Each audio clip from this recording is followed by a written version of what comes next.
Hello there, this is Jack from teachingeslonline.com, and today we're going to look at the 3 ways that you can teach English online with a focus on one-to-one teaching. So I'm going to go through these 3 ways and look at some of the advantages and some of the disadvantages to each one of these. And at the end, I'm also going to give you some advice when it comes to choosing which of these 3 you want to do. So online teaching has boomed since I started doing this, and I've been teaching online since 2008, and I've done a mixture of these 3, although I've never done the first one online. I've done it in person. So I'll just go through which of these you can do and the 3 options. So the first one is to work for a company. The next one is to join a freelance website, and then finally you can also teach independently. Now, speaking of this last one, if this is what you want to focus on, then I have a couple of things for you. Go to the description and click the link to get this free training.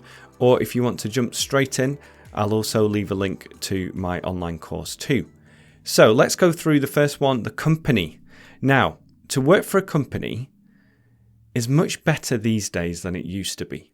So there are so many more options now, and the pay can be quite good. Now, the starting pay is usually a little bit lower, but after working with the company for some time, then it can improve. But back in the day, a few years ago, people got in touch with me and said there are no jobs, no online teaching jobs. But the rise of China, especially in the Chinese learning market, has opened the door to many teachers, especially in North America, to teach online and to work for a company. Now, the biggest advantage to this, I think, is that you don't have to find your own students. All you need to do is sign up with the company, plan your lessons, and then teach when you are due to teach. So there's nothing else involved there. So if that appeals to you, then definitely have a look at the companies that I'm going to leave in the description. So I'm going to leave a few companies that you can look at in the description based on my research. One thing to note is that most companies look for native speakers or English teachers from specific areas. So I do know one company only hires North American teachers. Now, there is also a high supply of teachers here, and they're starting to become a little bit more strict in terms of the teachers that they're taking on. So they want to get the best teachers for their company. So they're starting to look at higher standards, more certifications, more experience. And also you do have limited control, especially over the way that you teach. I know some companies are set up to teach children, which means that they want you to be energetic and to use stuffed animals. You might have seen some of those adverts online. And it just gives you limited control over your teaching, but also over how much you charge and other areas of your teaching. But this is great for those who just want to show up and teach and not worry about anything else. Option 2 is to join freelance sites. Now, these sites are like a teacher marketplace where a student is going to log into their account, search for a teacher for a certain language, in our case, English, and then have a look at all the available options. So it's like a teacher marketplace. So you can join these websites and complete your profile, set your own prices on some of these, and then in most cases, upload a video. So to upload a video of you introducing yourself. Now, the biggest benefit of these freelance sites is that the students are already there. So you're joining a marketplace where students are already there and more students are joining all the time. This is a big advantage to these sites. But you do need to take some type of action. And what I mean by this is to create a really good profile, one that stands out, or one that connects with a certain type of student. You also need to be active in the community as well to make it work, especially at first. But once you build up your reviews, and if students like your lessons, then more and more students are going to find you. With this, you do have some control because you can control who you take on as a learner, in most cases the prices of your lessons, and also the way that you teach. So when you think about the difference between this and working for a company, you are able to give lessons in the way that you want to teach and attract the students that you think will be a good fit for you. Now, again, check out the description because I'll have a list of some sites that you can check out. And then finally, you can go independent. And this is what I have been doing since 2011. Before that time, I was working on some freelance sites and also working for companies in Spain. But since 2011, I have been fully independent. Now, the biggest drawback here is that you have to do all the work. So you have to think about, okay, how am I going to find my students? What cancellation policy am I going to introduce? How am I going to take payment from them? Now, again, if you want to learn more about this, I have a free training course. The link is in the description to that.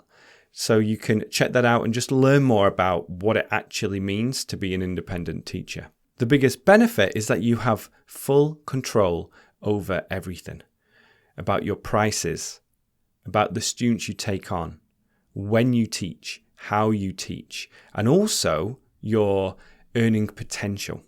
Because if you go independent, you can scale things. So this becomes more scalable because you can do things like offer products, different services, generate a YouTube income, maybe some affiliate income too. So an example of a product is an online course. So I have an online course called the Fluency program, which I've been focusing on since 2015 fully. And I also make some income from YouTube, some affiliate income, and some services. So an example of a service you can offer is writing feedback, where people upload their writing tasks and then you correct their writing for them. Now, you do need to take some action in order for this to work. And that just means getting started. It means thinking about what you have to do originally to get everything up and running.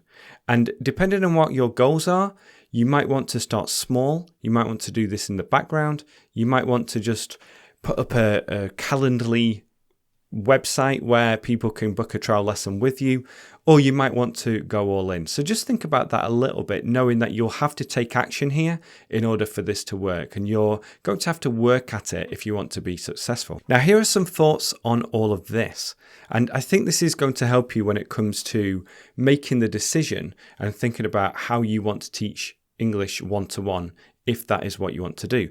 So the first one is you don't have to stick with one for life. So know that if you work for a company now, you can go independent later. Or if you go independent now, you can always join a company or go freelance at a different date. So that just takes a little bit of the pressure off. And you can also do a combination of the three. So you can have your website in the background, you can join a freelance site, and you can also join a company.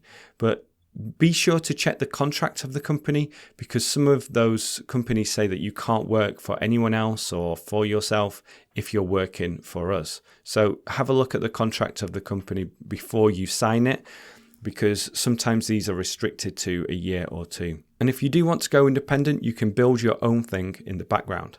So this means you can, while you're working for a company, while you're working at a language school face-to-face, you can start building things slowly in the background so that you can transition into independent teaching if that's what you want to do. So it's not always about just quitting your job and going fully independent. You can work into this and build things slowly in the background and then transition once you have things up and running. And I think it's a good idea to think about a 1, 5, and a 10-year plan. Now, the 10-year plan is probably going to change, but it just helps you think about where you want to be in 5 and 10 years, and also within the next year, and how all of this can play into your plan. So if you have any questions about teaching one-to-one, then please let me know in the comment section below. And again, check out the description because I'll link to all those resources I mentioned, and especially that free training course. So check that out.